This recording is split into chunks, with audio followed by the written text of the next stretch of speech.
A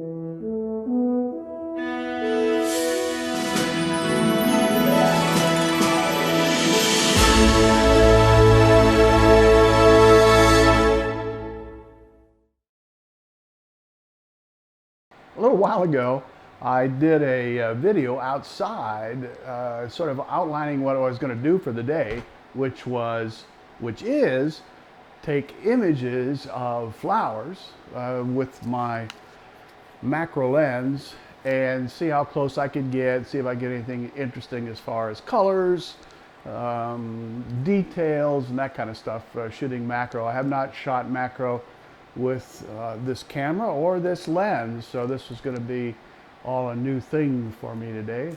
But what I found when I did the video was it was almost numbingly boring, and so I'm trying to be a little bit more animated here and show you what I'm going to do. I'm going to essentially go out, take images of some flowers on the back deck, and then bring them in, do a little post-processing on them, bring them into the camera, do a couple of different, or into the computer, do a couple different modes, try some stuff out, and then post them on the web, see what works.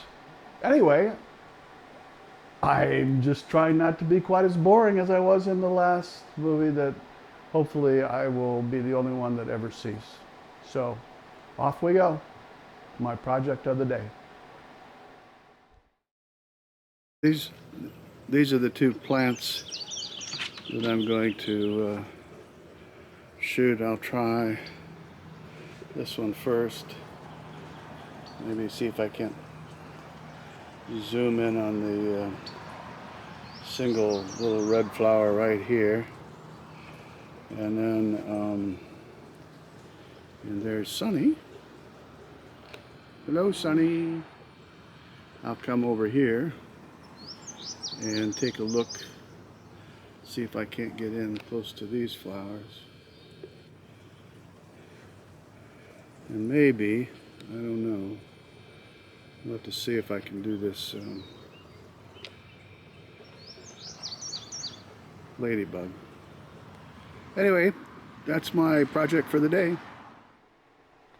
Okay, so right now I've got 2 sets of flowers, and I'm going to go to, the wind was blowing pretty hard, so I wasn't getting the detail that I'd hoped for. I think what I'll do is I'll use this one. Okay, so, and then head on over to Photoshop to do some sharpening and a little color adjustment too. I always start off by going over here to the layers and adding a copy of the background layer. And then I'll go up to filter. I use Topaz Studio 2 to do a lot of my adjustments. It just keeps my workflow about the same, so I don't have to remember stuff.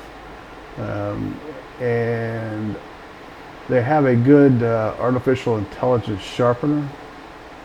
So I'm using Topaz's AI sharpen from within the studio. So I take a look at these two, and it looks about right. They got motion blur, and we'll just apply that.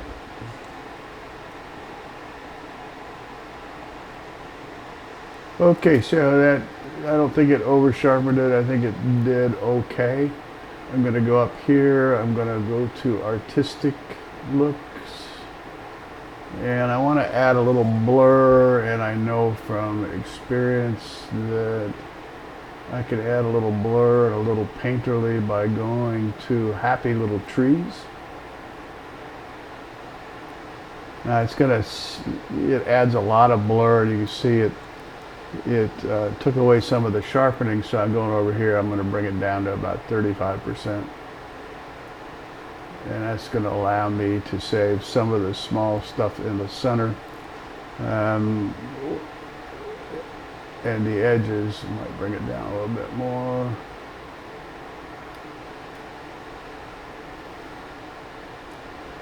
And I'll apply it.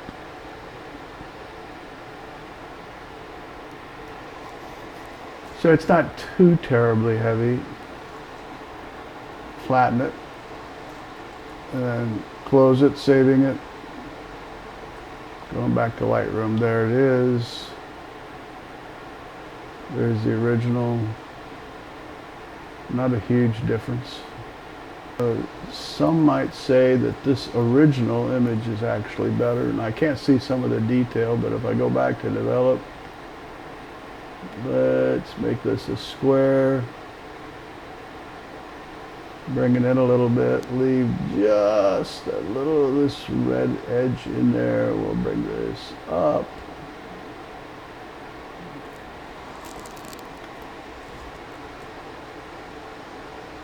And that way, if you're interested in...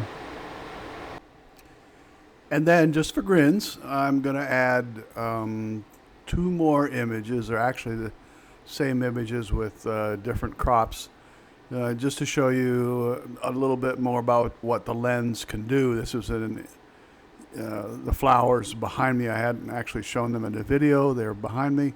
But there was a little less wind on this particular one. So I'll show you two shots from the same flower, actually the same image, different crops.